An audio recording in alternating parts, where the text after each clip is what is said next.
Hi అండి, నమస్తే. ఓషో గారి జీవిత చరిత్ర. ఓషో రసమయ జీవితంలో 10వ పార్టులో 15వ అధ్యాయం నుంచి మొదలు పెట్టుకుందామండి. అమెరికా ప్రయాణం. 7 సంవత్సరాలకు పైగా ఓషో పూనా ఆశ్రమంలో గడిపారు. ప్రపంచంలో జీవించు, కానీ దానితో మమేకం కాకు అనేది వారు తరచుగా చెప్పే ప్రబోధాల్లో ఒకటి. పూనా ఆశ్రమం ఉన్న ప్రదేశం ఒక మార్కెట్ ప్లేస్ లాంటిది. దానికి తోడు ఆశ్రమ కార్యక్రమాలన్నీ పూర్తిగా బహిరంగంగా జరిగేవి. దేనిని దాచవలసిన పని లేదని భావించేవారు ఓషో చాలా కాలం పాటు. దానివల్ల ఎన్నో సమస్యలు ఎదురయ్యాయి. ఓషోను గురించి, ఆశ్రమ కార్యక్రమాల గురించి ఎంతో దుష్ప్రచారం జరిగింది.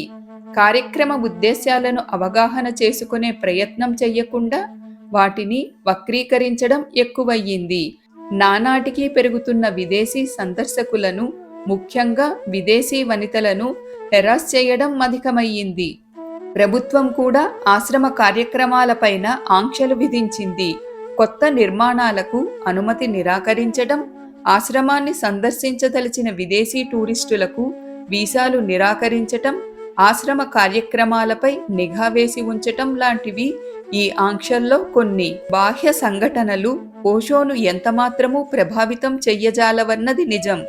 కానీ సాధకులపైన, ఆశ్రమ నిర్వాహకులపైన ఆ ప్రభావం తప్పకుండా ఉంటుందని వారికి తెలుసు.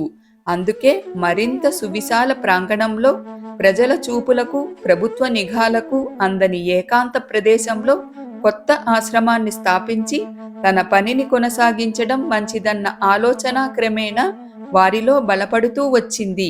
ఒకరోజు శిష్యులకు వారిలా చెప్పారు. గుర్జీఫ్ రష్యన్ మిస్టిక్ అత్యంత రహస్య జీవితం గడిపారు. ప్రజలు ఊహాగానాలు చెయ్యటం మినహాయించి అసలక్కడ ఏమి జరుగుతోందో ఎవ్వరికీ ఏమీ తెలియదు. ఇహ ముందు నేను కూడా అదే చెయ్యబోతున్నాను. నేను దేహం విడిచే ముందు మీకు తెలియజెప్పవలసిన రహస్యాలు కొన్ని నా వద్ద ఉన్నాయి. అవి తెలిసిన వారెవరూ ప్రస్తుతం భూమి మీద జీవించి ఉన్న దాఖలాలు లేవు. టావోయిజం, తంత్ర, యోగా, సూఫీ, జెన్ రహస్యాలను ఎన్నింటినో నేనెరుగుదును. దాదాపుగా ప్రపంచంలోని సాంప్రదాయాలన్నింటిలోనూ నేను జీవించాను.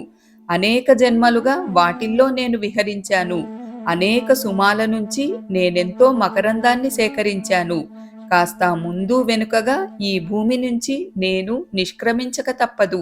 మరో జన్మ తీసుకునే అవకాశమూ లేదు. ఇదే నా ఆఖరి జన్మ. నేను సేకరించిన మకరందాన్ని మీతో పంచుకుంటే ముందు తరాల వారికి అది మీ నుంచి లభిస్తుంది. ఆ విధంగా అది భూమి మీద నుంచి అదృశ్యం కాకుండా ఉంటుంది. ఈ పనంతా ఎంతో గోప్యంగా జరిగిపోవాలి. అందుకే దానిని గురించి మాట్లాడదలచలేదు. ఇంతవరకు మాట్లాడిందే చాలా ఎక్కువ. ఇదంతా కేవలం అసలైన సత్యాన్వేషకులకు మాత్రమే పరిమితం.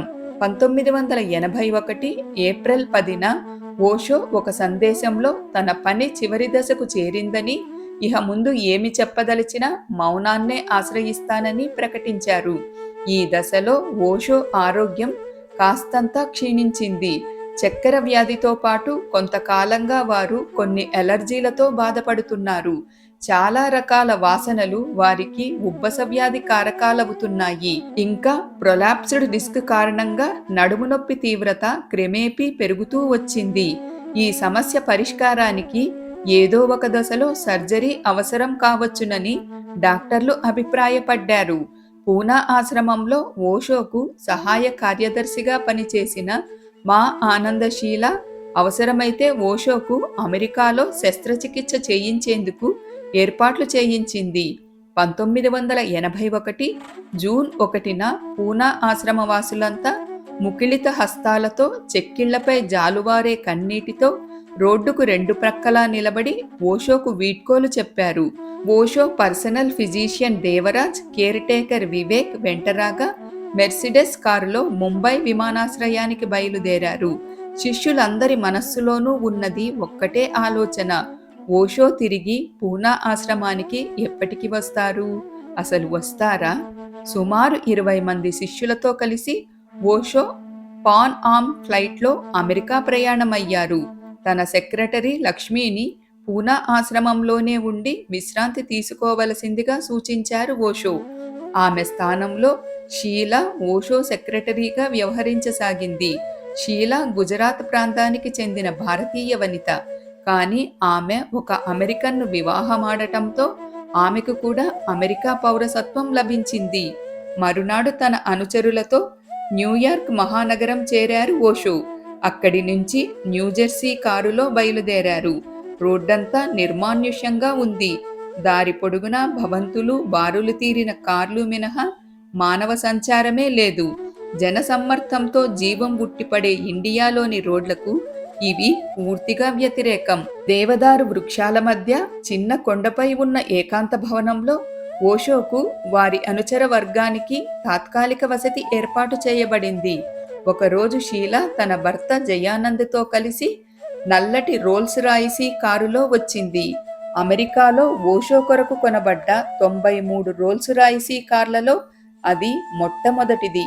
అప్పటికీ ఇప్పటికీ కూడా ప్రపంచం మొత్తం మీద అత్యంత ఖరీదైన కారు అదేనన్న విషయం గమనార్హం.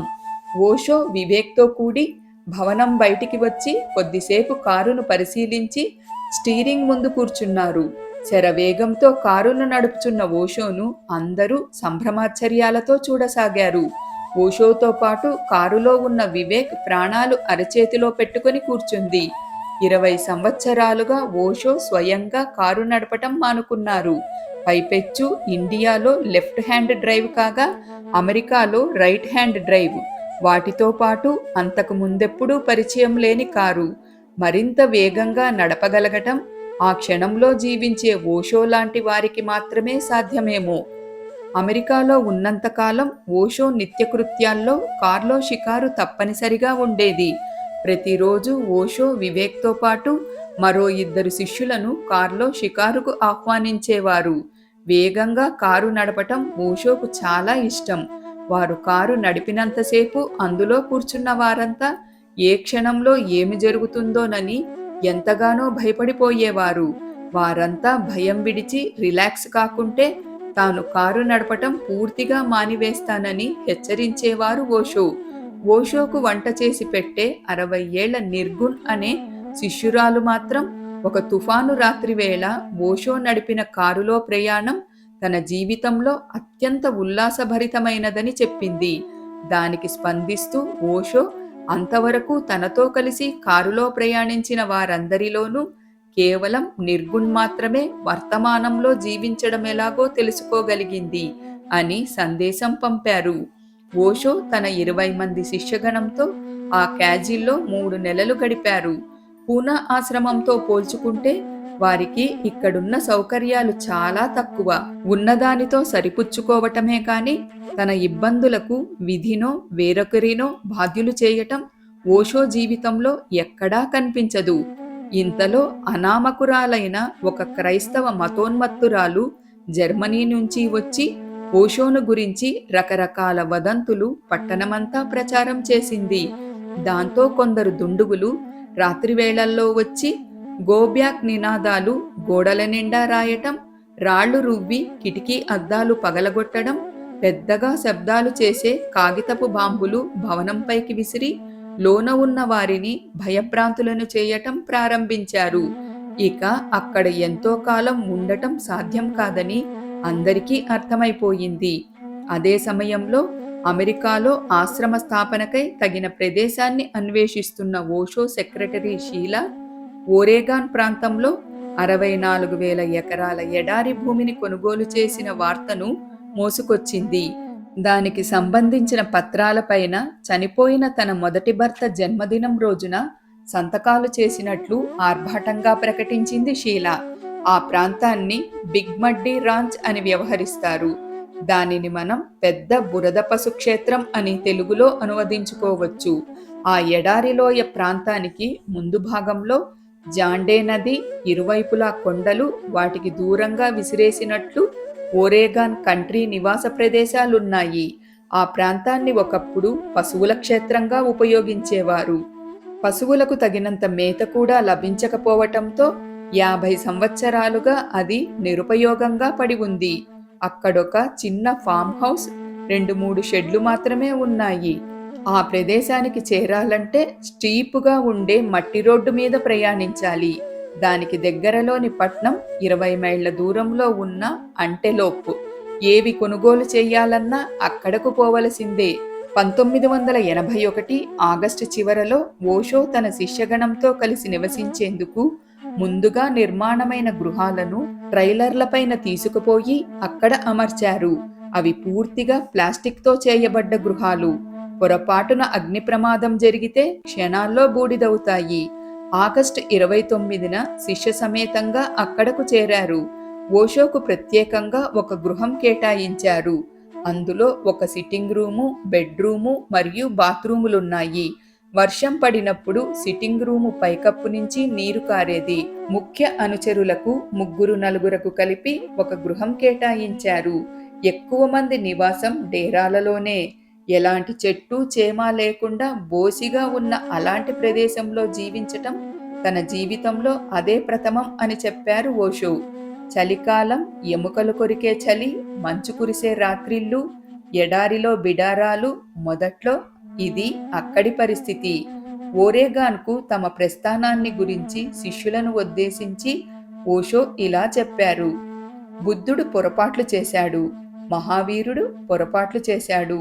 నేను ఓరెగాన్కు రావటం పొరపాటు కాదని మీరు భావిస్తున్నారా? జ్ఞాని పొరపాట్లకు అతీతుడు కాదని నా ఉదంతమే రుజువు చేస్తోంది. జ్ఞాని కూడా బిగ్ మడ్డీ రాంచ్ ఊబిలో పడిపోతాడు. ఇప్పుడు దాని నుంచి బయటపడటం చాలా కష్టం. బయటపడేందుకు ప్రయత్నించే కొలది మరింతగా ఆ ఊబిలో కూరుకుపోవటం ఖాయం. బుద్ధుడు, మహావీరుడు చేసిన పొరపాట్లేమిటో నేనిప్పుడు ఏకరువు పెట్టవలసిన పని లేదు. నేను పొరపాట్లు చేశాను, ఇక ముందు కూడా చేయవచ్చు. అంత మాత్రాన నా ఎన్లైట్మెంట్కు వచ్చిన ప్రమాదమేమీ లేదు. రెండింటికి ఎలాంటి సంబంధమూ లేదు. పొరపాట్లను కూడా సద్వినియోగం చేసుకునే ప్రయత్నం చేస్తాను. బిగ్ మడ్డీ రాంచ్లో మనమిప్పుడు అదే చేస్తున్నాం. అందులో పడటం మన పొరపాటైతే అదే బిగ్ మడ్డీ రాంచ్ అదృష్టం కూడాను. జ్ఞాని కూడా తప్పులు చేస్తాడని ప్రకటించటం వృత్తిపరంగా నేను చెయ్యకూడని పని. అందుకే నా వృత్తిలోని వారంతా నన్ను అసహ్యించుకుంటారు. అలాంటివి బయటపెట్టరాదంటారు. తమలోనే దాచిపెట్టుకోవాలంటారు. శతాబ్దాలుగా వారు చేస్తున్నది అదే. కానీ నేనలా చేయలేను. మోసగించటం నా వల్ల కాదు. బిగ్ మడ్డీ రాంచ్కి చేరిన కొంతకాలానికి ఓషో మౌనవ్రతం ప్రారంభించారు. 3 సంవత్సరాలకు పైగా కొనసాగింది వారి మౌనవ్రతం. వారి శిష్యులు విశ్రాంతి దినం లేకుండా రోజుకు 12 గంటల పాటు పనిచేసి ఆ పాడుబడ్డ పశుక్షేత్రాన్ని అసమాన శక్తి క్షేత్రంగా మార్చేందుకు తమ వంతు కృషి చేయసాగారు. సంవత్సరం తిరగకుండానే పాడుబడ్డ పశుక్షేత్రపు స్థానంలో ఒక అధునాతన నగరం వెలిసింది. వారందరి సంకల్ప బలం సజీవ రూపంలో దర్శనమిచ్చింది. 52 ప్రపంచ దేశాల నుంచి వచ్చిన 5,000 మంది ఓషో శిష్యులు అక్కడొక అద్భుతాన్ని సృష్టించారు. వారందరి శక్తియుక్తులను సమన్వయపరిచి అద్భుత ఫలితాలను రాబట్టిన షీలా కృషిని, కార్యదక్షతను ఆమె విమర్శకులు కూడా మెచ్చుకోకుండా ఉండలేకపోయారు. ఓషో ప్లాస్టిక్ గృహం ప్రక్కనే వారికి సకల సౌకర్యాలతో చక్కటి గృహాన్ని నిర్మించారు. చుట్టూ అందమైన గార్డెన్, రాయంచల విహారానికి కొలను, ఓషోకు ప్రత్యేకంగా పెద్ద ఈత కొలను నిర్మించబడ్డాయి. 1000 మంది శిష్యులకు, 10,000 మంది పర్యాటకులకు తగిన వసతి ఏర్పాటయ్యింది. పాడి పశువుల క్షేత్రము, కూరగాయల తోటలు, పండ్ల తోటలు, వర్షపు నీరు నిల్వ చేసేందుకు పెద్ద చెరువులు, డ్యాం, మురుగునీటి శుద్ధికి పర్యావరణ ప్రమాణాలకనుగుణంగా ప్లాంట్లు, అధునాతన సౌకర్యాలతో ఆసుపత్రి, పెద్ద క్యాంటీన్, విమానాశ్రయం, హోటల్, డిస్కో, రహదారి సౌకర్యాలు, ఉద్యానవనాలు అన్నీ వెలిశాయి. పొరపాట్లను కూడా సద్వినియోగపరుచుకుంటానన్న ఓషో మాటకు సజీవ సాక్ష్యం ఆ ఆశ్రమం. ఇక్కడితో 15వ అధ్యాయం పూర్తయిపోయిందండి. ఇక 16వ అధ్యాయంలోకి వెళ్ళిపోదాం. రజనీష్పురం వచ్చినప్పటి నుంచి ఓషో మౌనంలో గడుపుతున్నారు. వారి శరీరం మరింతగా బలహీనపడింది. శిష్యులను కలవటం తగ్గిపోయింది. పూనా ఆశ్రమంలోని విరామం లేని దినచర్యకు ఇప్పటి దినచర్యకు ఎంతో తేడా కనిపించసాగింది. అప్పటి ప్రసంగాలు, సన్యాస దీక్షలు, దర్శన సమావేశాలు అన్నీ ఆగిపోయాయి. ఉదయం 6 గంటలకు లేచి చాలాసేపు స్నానం చేసేవారు. ఈత కొలనులో ఈదులాడేవారు. మ్యూజిక్ వినేవారు. నిశ్శబ్దంగా గదిలో గడిపేవారు. ప్రతిరోజు 1-2 సార్లు కారులో షికారుకు వెళ్ళేవారు. 1982 జూలైలో ప్రప్రథమ ప్రపంచ ఉత్సవాలు రజనీష్పురంలో ఘనంగా జరుపుకోబడ్డాయి. ప్రపంచపు నలుమూలల నుంచి 10,000 మందికి పైగా ఓషో శిష్యులు, అభిమానులు ఆ ఉత్సవాలకు హాజరయ్యారు. అంతమంది సమావేశానికి అనువుగా తాత్కాలికంగా పెద్ద హాలు నిర్మించబడింది. దానికి బుద్ధా హాల్ అని పేరు పెట్టబడింది. తమ నగరానికి రజనీష్పురం అన్న పేరును ప్రతిపాదిస్తూ 1982లోనే ఆ నగరవాసులంతా తీర్మానాన్ని ఆమోదించి వాస్కో కంట్రీ కౌన్సిల్కు పంపారు. వాస్కో కంట్రీ కౌన్సిలర్లు రజనీష్పురం వాస్కో కంట్రీలో భాగంగా అంగీకరించి రికార్డుల్లో నమోదు చేసుకున్నారు కూడాను. విషయం అంతటితో ముగియడానికి బదులు అసలు వివాదమంతా అప్పటి నుంచే మొదలయ్యింది. రజనీష్పురం ఎంత వేగంగా రూపుదిద్దుకుందో అంత వేగంగానూ ఓషో పైన, వారి శిష్యులపైన మతోన్మాదుల వ్యతిరేకత కూడా పెరిగింది. క్రైస్తవ మతాధికారులు ఓషోను క్రీస్తుద్వేషిగా ప్రచారం చేశారు. సాతాన్ భక్తులు వెళ్ళిపోండి అన్న నినాదం లేవదీశారు. ఓషో ముఖంపైన గురిపెట్టబడ్డ తుపాకీ బొమ్మలు టీషర్టులపైన, టోపీలపైన ముద్రించి ఓషో వ్యతిరేక ప్రదర్శనల్లో విక్రయించారు. పోర్టులాండ్ పట్టణంలో ఓషో శిష్యులు ఉన్న హోటల్లో బాంబులు పెట్టారు.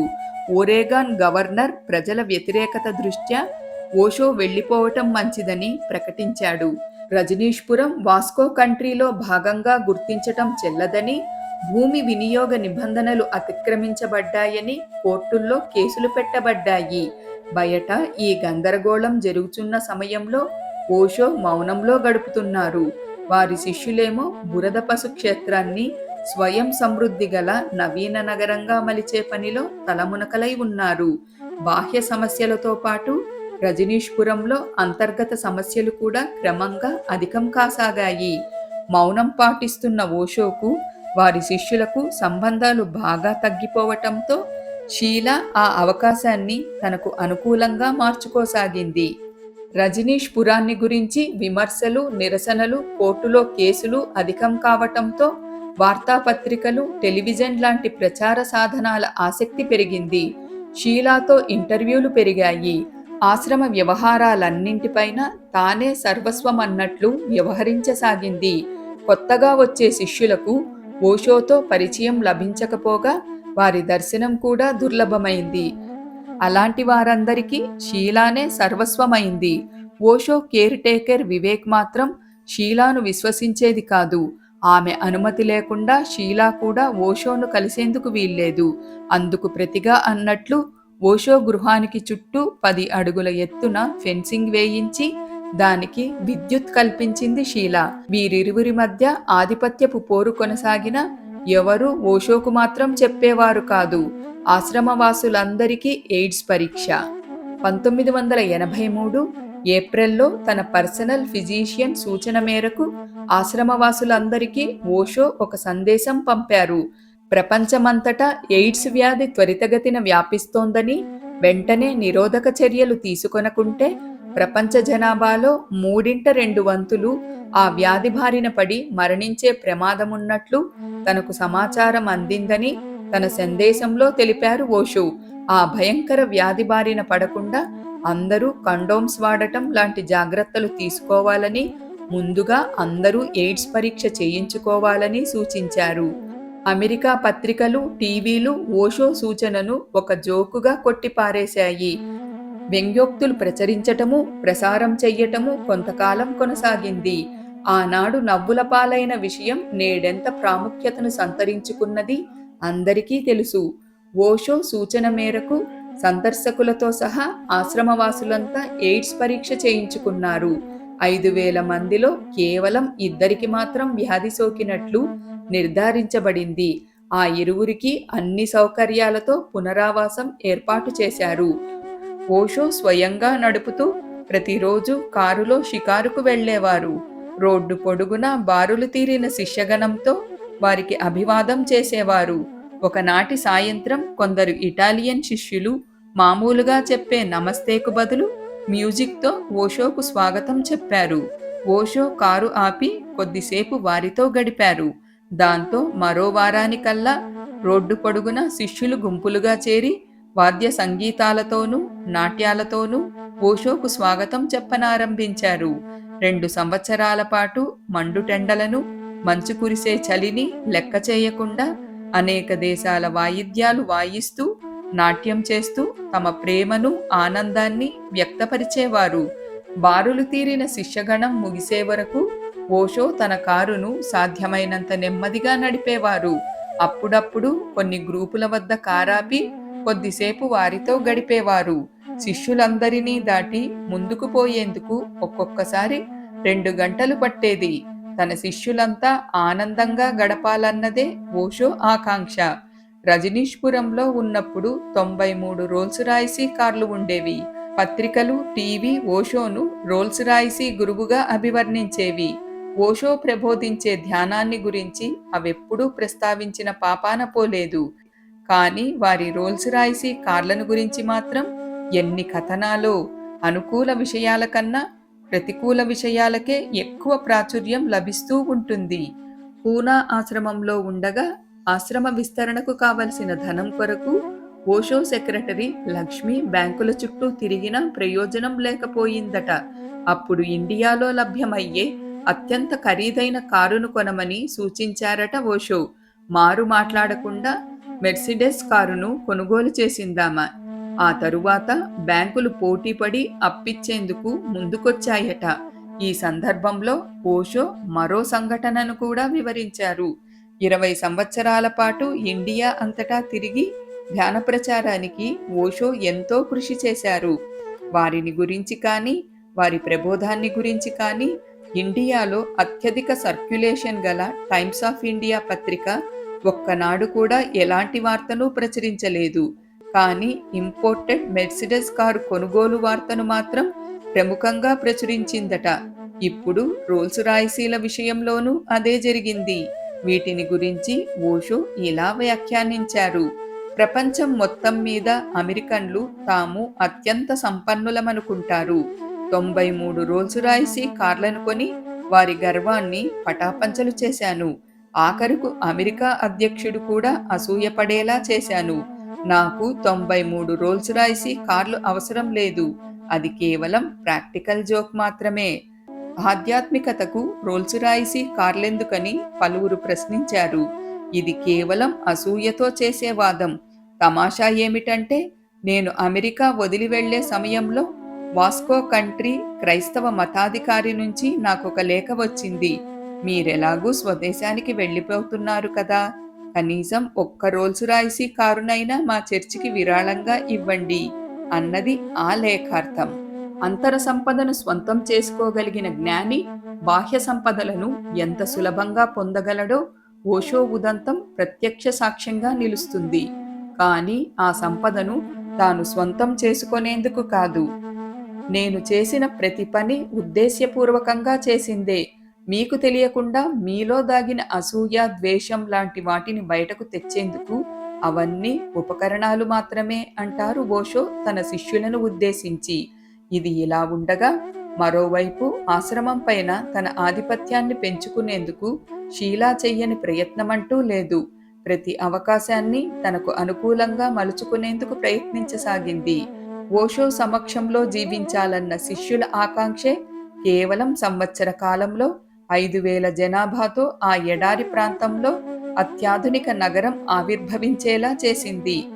బహిష్కరణ ఆయుధాన్ని ఉపయోగించి ఏ ఒక్కరూ తన ఆధిపత్యాన్ని ప్రశ్నించకుండా జాగ్రత్త పడింది షీలా. ఓషోకు సన్నిహితులైన వారిని వారికి దూరంగా ఉంచే ప్రయత్నాలను ముమ్మరం చేసింది. 1984 జూన్లో కళ్లకలక వ్యాధి నెపంతో దాదాపు ఓషో సన్నిహితులందరినీ ఓషో వద్దకు పోరాదని నిషేధించింది షీలా. తన కేర్ టేకర్ వివేక్తో సహా ఎవ్వరూ కనిపించకపోయేసరికి కారణం తెలుసుకోగోరారు ఓషో. బయట నుంచి స్పెషలిస్టుని పిలిపించి అంతమందికి ఒక్కసారిగా కళ్ళకలక వ్యాధి ఎలా వచ్చిందో పరిశీలించమని సూచించారు. స్పెషలిస్ట్ వచ్చి ఆ ఎడారి ప్రాంతంలో జీవించే వారికి ఆ సీజన్లో కళ్ళలో ఎర్రజీరలు సర్వసామాన్యమని, అది కళ్ళకలక కాదని చెప్పాడు. ఓషో దానిని బోగస్ వ్యాధిగా వ్యాఖ్యానించారు. వివేక్తో మాట్లాడి ఆశ్రమ వ్యవహారాలు కొంతవరకు తెలుసుకున్నారు ఓషో. మరునాడు కొద్దిమంది ముఖ్య అనుచరులను తన నివాసానికి పిలిపించి వారంతా అధికార దుర్వినియోగానికి పాల్పడకుండా సఖ్యతతో జీవించజాలనట్లయితే జూలై 6న గురుపూర్ణిమ నాడు దేహాన్ని వదిలేస్తానని హెచ్చరించారు. అటుపైన కొద్ది రోజులకు ఆశ్రమవాసుల్లో 21 మందిని ఎన్లైటెండ్గా ప్రకటించారు ఓషో. ఆ ప్రకటన ఆశ్రమంలో కలవరం సృష్టించింది. ఆ కలవరం సద్దుమొణగక మునిపే సంబుద్ధులు, మహాసత్వులు, బోధిసత్వులు పేరిట 3 సంసద్లు అంటే కమిటీలు ఏర్పాటు చేశారు. తనకేమైనా జరిగితే ఈ 3 సంసద్లు ఆశ్రమ వ్యవహారాలు పర్యవేక్షించవలసి ఉంటుంది. అందులో ఏ సంసద్లోనూ షీలాను చేర్చలేదు. ఆ విధంగా షీలా తన వారసురాలిగా ప్రకటించుకునే అవకాశం లేకుండా చేశారు ఓషో. ఒక రోజున షీలాను కలిసేందుకు ఆమె నివాసానికి వెళ్ళింది వివేక్. షీలాతో కలిసి టీ త్రాగి అస్వస్థురాలయ్యింది. షీలానే స్వయంగా వివేక్ను ఆమె నివాసంలో దిగబెట్టి వెళ్ళింది. డాక్టర్ దేవరాజ్ వివేక్ను పరీక్షించినప్పుడు ఆమె పల్స్ కౌంట్ 160 నుంచి 170 మధ్య ఉందట. మరికొద్ది రోజుల తరువాత అక్టోబర్ నెలలో ఓషో తన మౌనవ్రతాన్ని ముగించదలిచినట్లు ప్రకటించారు. ఓషో ఆరోగ్యం పూర్తిగా కుదుటపడలేదని, మరికొంతకాలం మౌనం పాటిస్తూ పూర్తిగా విశ్రాంతి తీసుకోవటం అవసరమని అభిప్రాయపడింది షీలా. కానీ శిష్యుల్లో అత్యధిక శాతం మంది కొద్దిసేపైనా ఓషో తిరిగి ప్రసంగించటం ప్రారంభించాలని ఆకాంక్షించారు. వారి ఆకాంక్ష మేరకు తన నివాసంలోని సిట్టింగ్ రూంలో ఉపన్యాసాలివ్వడం ప్రారంభించారు ఓషో. ఆ గదిలో 50 మందికి మించి అవకాశం లేనందున రొటేషన్ పద్ధతిలో శిష్యులు ఉపన్యాసాలకు హాజరయ్యేవారు. ప్రసంగాలను వీడియోలో రికార్డ్ చేసి అందరూ చూసేందుకు అనువుగా మరునాటి సాయంత్రం 10 గంటలు ముగిసిన తరువాత రజనీష్ మందిరం ఆడిటోరియంలో చూపించేవారు. నేను కూడా ఒకప్పుడు మీలాగానే బలహీనతలకు, పొరపాట్లకు లోనైన సామాన్య వ్యక్తినేనన్న విషయాన్ని మరవకండి. మరి ఒక సామాన్య వ్యక్తి ఎన్లైటెండ్ కాగలిగినప్పుడు మీరెందుకు కాజాలరు? అది ముమ్మాటికి సాధ్యమేనని గుర్తించుకోండి. నేను మీకెలాంటి రాయితీలు, వాగ్దానాలు, హామీలు ఇవ్వలేదు. మీరంటే నాకెంతో గౌరవం. అందుకే మీ బాధ్యత నేను తీసుకోలేదు. మీ బాధ్యత నేను తీసుకోవడం అంటే మిమ్మల్ని బానిసలు చేయటమే అవుతుంది. నేను ముందుండి మిమ్మల్ని నడిపే నాయకుడను కాను. మీతో పాటు నడిచే తోటి ప్రయాణికుణ్ణి మాత్రమే. మీ జీవితాలకు మిమ్మల్నే బాధ్యత వహించేలా చేయడమంటే మీకు పూర్తి స్వేచ్ఛను ఇవ్వడమే. స్వేచ్ఛ ఎంతో అపాయకరమైనది. అందుకే స్వేచ్ఛ కావాలని ఏదో ఒక మాట మాత్రానికి అనటమే గాని నిజానికి ఎవ్వరూ స్వేచ్ఛను కోరుకోరు. తమ బాధ్యతను మరొకరు తీసుకోవాలనే అందరూ కోరుకుంటారు. స్వేచ్ఛతో నీ ప్రతి చర్యకు, ప్రతి ఆలోచనకు, ప్రతి కదలికకు నీకు నువ్వే బాధ్యత వహించవలసి ఉంటుంది. ఇలా సాగేవి ఓషో ఉపన్యాసాలు. ఓషో క్రీస్తును ఎంతగా ప్రేమించేవారో క్రైస్తవ మతాన్ని అంత నిశితంగా విమర్శించేవారు. ఆ నిశిత విమర్శలే క్రైస్తవ మతోన్మాదుల గుండెల్లో గుబులు పుట్టించి వారినెలాగైనా అమెరికా నుంచి పంపించి వేసేందుకు పథకాలు వేయసాగారు. 1985 జూలై మాసంలో ఎప్పటిలాగానే 4వ వార్షిక ప్రపంచ వేడుకలు రజనీష్పురంలో జరుపుకున్నారు. ఓషో కూడా శిష్యులతో పాటు ధ్యాన కార్యక్రమాల్లో పాల్గొన్నారు. డాక్టర్ దేవరాజ్ ఓషో పుస్తకాల నుంచి కొన్ని వాక్యాలు చదువగా మధ్య మధ్య మ్యూజిక్ వినిపించారు. ఆ రోజు గురు పూర్ణిమ. ఉదయపు కార్యక్రమాలన్నీ అత్యంత ఆహ్లాదకర వాతావరణంలో ముగిశాయి. ఆ ఆడిటోరియం దాదాపుగా ఖాళీ అయ్యింది. ఆ సమయంలో విషప్రయోగం వల్ల డాక్టర్ దేవరాజ్ మృత్యువుతో పోరాడుచున్నాడన్న వార్త వ్యాపించింది. అతను రక్తం కక్కుతున్నాడు. ఇంటెన్సివ్ కేర్ యూనిట్లో ఉంచారు. అతను బ్రతకడం కష్టమన్నారు డాక్టర్లు. 24 గంటల తరువాత దేవరాజ్ పరిస్థితి కాస్త మెరుగుపడటంతో అతను ప్రమాదం నుంచి బయటపడినట్టేనన్నారు డాక్టర్లు. ఆ తరువాత వెలుగు చూసిన ఆధారాల ప్రకారం షీలాకు అత్యంత ఆప్తుడైన శాంతిభద్ర అనే వ్యక్తి దేవరాజుకు విషం ఇంజెక్ట్ చేసినట్లు రూఢీ అయ్యింది. కానీ తమ అరాచకం బయటికి పొక్కకుండా షీలా బృందం మాత్రం దేవరాజుకు బ్రెయిన్ ట్యూమర్ అని ప్రచారం చేశారు. తన పైన విషప్రయోగం జరిగినట్లు దేవరాజుకు తెలిసినా అతనెంతో సంయమనం పాటించి మౌనం వహించాడు. ఈ సంఘటనను సాకుగా చేసుకుని పోలీసులు ఆశ్రమంలో ప్రవేశించరాదన్నది అతని భావన. ఆశ్రమం పైన దాడికి తగిన అవకాశం కొరకు చాలా కాలంగా ఎదురుచూస్తున్నారు పోలీసులు. దేవరాజ్ ఆరోగ్యం కుదుటపడి హాస్పిటల్ నుంచి డిశ్చార్జ్ అయిన నాటి నుంచి ఓషో ప్రెస్ ఇంటర్వ్యూల్లో మాట్లాడసాగారు. శిష్యులలోని భయభ్రాంతులను పోగొట్టి వారిలో నూతనోత్సాహం నింపేందుకు ధ్యాన కార్యక్రమాలతో పాటు వారితో కలిసి నాట్యం చేసేవారు ఓషో. ఆ సమయంలో షీలా ఐరోపా, ఆస్ట్రేలియా దేశాల్లోని రజనీష్ కేంద్రాలు సందర్శించేందుకు వెళ్ళింది. ఆ ప్రాంతాల్లో ఆమె ప్రాబల్యం ఇంకా కొనసాగుతోంది. అక్కడి నుంచే ఆమె ఓషోకు ఒక లేఖ రాసింది.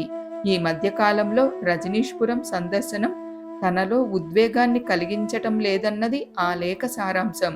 షీలా రజనీష్పురం తిరిగి వచ్చిన కొద్ది రోజులకు 13/9/1985 తేదీన తన ప్రసంగంలో షీలా లేఖను ప్రస్తావించి ఇలా వ్యాఖ్యానించారు ఓషో. 3.5 సంవత్సరాల పాటు నేను మౌనంగా ఉండటంతో ఆమె నా తరపున అన్నీ మాట్లాడింది. పత్రికలు, టీవీలతో పాటు నా అనుచరులు కూడా ఆమె చెప్పిందంతా నా మాటలుగా భావించి మన్నించారు. ఇప్పుడు నేను నోరు విప్పటం ప్రారంభించాక ఆమె ప్రాధాన్యత సన్నగిల్లసాగింది. ఆ మరునాడే షీలా తనకు అత్యంత సన్నిహితులైన 15 మందితో కలిసి విమానంలో జర్మనీ వెళ్ళిపోయింది. ఓషో జీవితం నుంచి శాశ్వతంగా నిష్క్రమించింది. షీలా వెళ్ళిపోయిన తరువాత ఆమె తమను ఎలా అవమానించింది ఆశ్రమవాసులు అనేక మంది కథలుగా చెప్పసాగారు. అంత మాత్రమే కాకుండా ఆమె నేరాల చిట్ట బహిర్గతమైంది.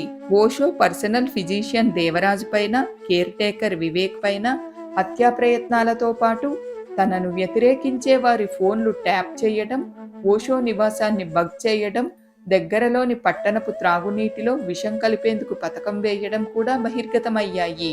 షీలా నివసించే జీసస్ గ్రోవ్ ఇంటి క్రింది భాగంలో రహస్య సొరంగ మార్గాలు, గదులు బయటపడ్డాయి. కాస్త దూరంగా కొండల్లో విషాలు తయారు చేసే ల్యాబొరేటరీ కనిపించింది. డొనేషన్ల ద్వారా వచ్చిన ఆశ్రమధనం కనీసం $4 కోట్ల అక్రమంగా స్విస్ బ్యాంకులకు తరలించబడినట్లుగా కూడా బయటపడింది. ఓషో వెంటనే పోలీసులను పిలిపించారు.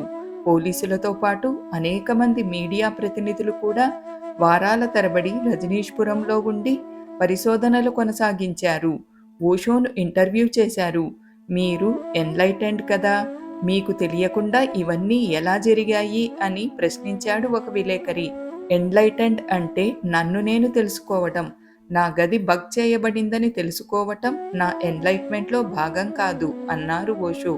26/9/1985 తేదీన శిష్యులకు తన ఉపన్యాసంలో భాగంగా ఒక ప్రత్యేక ప్రకటన చేశారు ఓషో. ఈ రోజు నుంచి సన్యాసినులంతా తప్పనిసరిగా కాషాయ వస్త్రాలు ధరించాలన్న నిబంధన రద్దు చేస్తున్నాను. ఇక ముందు ఇంద్రధనస్సులోని సప్తవర్ణాలు మీవే. అలాగే మాల, లాకెట్టు కూడా మీరు కోరితేనే ధరించండి, లేకుంటే తిరిగి ఇచ్చివేయండి. నిబంధనల ముసుగులో షీలా లాంటి ఫాసిస్టు వ్యక్తులు తమ స్వలాభానికి మిమ్మల్ని బలిపశువులను చేసే అవకాశం ఇవ్వరాదన్నదే నా ఉద్దేశ్యం. ప్రపంచంలోని మన కేంద్రాలన్నింటికీ ఈ విషయం వెంటనే తెలియచెయ్యాలి. చాలామంది ప్రేక్షకులు ఆనందోత్సాహాలతో కరతాళ ధ్వనులు చేశారు.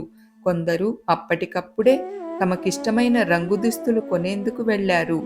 ఓషో ప్రకటనకు శిష్యుల స్పందన వారినెంతగానో బాధించింది. 10 రోజుల తర్వాత తన ప్రసంగంలో తిరిగి ఆ విషయాన్ని ప్రస్తావించి వారిలా చెప్పారు. కాషాయ దుస్తులు, మాల తీసివేస్తున్నట్లు ప్రకటించగానే మీరంతా క్లాప్స్ కొట్టారు. తద్వారా మీరు నన్నెంతగా నొప్పించారో మీకు తెలిసి ఉండదు. వాటిని వదిలివేయటం వల్ల మీకంతటి ఆనందం లభిస్తున్నప్పుడు ఇంతకాలంగా మీరు వాటిని ఎందుకు ధరిస్తున్నట్లు? దానర్థం మీరు కపటంతో జీవిస్తున్నట్లే కదా! ఈ సంఘటన వల్ల మీలో నాకు నిజమైన సన్నిహితులెవరో తెలుసుకునేందుకు అవకాశం కలిగింది. ఇప్పుడు మరొక విషయాన్ని కూడా మీకు చెప్పాలనుకుంటున్నాను. ఇక ముందు బుద్ధాక్షేత్రం కూడా ఉండదు. బుద్ధాక్షేత్రపు శక్తిని ఆశించకుండా ఎవరి ఎన్లైట్మెంటుకు వారే కృషి చెయ్యాలి. మీ నుంచి నాకిప్పుడు పూర్తి స్వేచ్ఛ లభించినట్లయింది. అలాగే నా నుంచి మీకు స్వేచ్ఛ లభించింది. మీరిప్పుడు సర్వస్వతంత్రులు. ఇప్పుడు మరింత గట్టిగా కొట్టండి క్లాప్స్. అంతా నిశ్చేష్టులై చూస్తూ ఉండిపోయారు. కొందరైతే వెక్కి వెక్కి ఏడవసాగారు. షీలా నిష్క్రమణతో ఓషో సెక్రటరీగా హాలీవుడ్ నుంచి వచ్చిన హాస్య నియమించబడింది. హాస్య షీలాకు పూర్తిగా భిన్నమైనది. రజనీష్పురం అంత వేగంగా అభివృద్ధి చెందటానికి అవసరమైన ధనాన్ని అందించిన కెనడా పారిశ్రామికవేత్త జయేష్ను ఓషోకు పరిచయం చేసింది హాస్యయే. షీలా నేరాలు విచారించేందుకు వచ్చిన పోలీసులు షీలా విషయం ప్రక్కన పెట్టి ఓషోను అమెరికా నుంచి పంపించి వేసేందుకు అవసరమయ్యే ఆధారాల కోసం వెతకసాగారు. వారినెలాగైనా కేసుల్లో ఇరికించేందుకు ప్రయత్నాలు ముమ్మరంగా జరుగుతున్నాయని రోజురోజుకు ఆశ్రమంలో వదంతులు అధికం కాసాగాయి. మరోవంక రజనీష్పురాన్ని స్వాధీనపరుచుకునేందుకు ప్రభుత్వం నేషనల్ గార్డును అప్రమత్తం చేస్తోందన్న వార్తలు కూడా రాసాగాయి. ఓషో లాయర్లు చేసిన రాజీ ప్రయత్నాలను America federal attorney Charles Turner తోసిపుచ్చాడు. అందుకు ఇంకా సమయం రాలేదన్నాడు అతగాడు. ఈ పరిస్థితుల్లో ఓషోను మరో సురక్షిత ప్రాంతానికి తరలించి పరిస్థితులు చక్కబడిన తరువాత తిరిగి రజనీష్పురానికి రావటం మంచిదన్న నిర్ణయానికి వచ్చారు ఆశ్రమ నిర్వాహకులు. కొద్దిమంది సన్నిహిత సహచరులతో పాటు ఓషోను ఉత్తర కెరోలినాలోని చార్లెట్టోకు తరలించేందుకు అన్ని ఏర్పాట్లు చేశారు. వారి ప్రయాణానికి 2 జెట్ విమానాలు సిద్ధం చేశారు. ఇక్కడితో 16వ అధ్యాయం పూర్తయిపోయిందండి. ఇక నెక్స్ట్ పార్ట్లో 17వ అధ్యాయం నుంచి మొదలు పెట్టుకుందామండి. Thank you.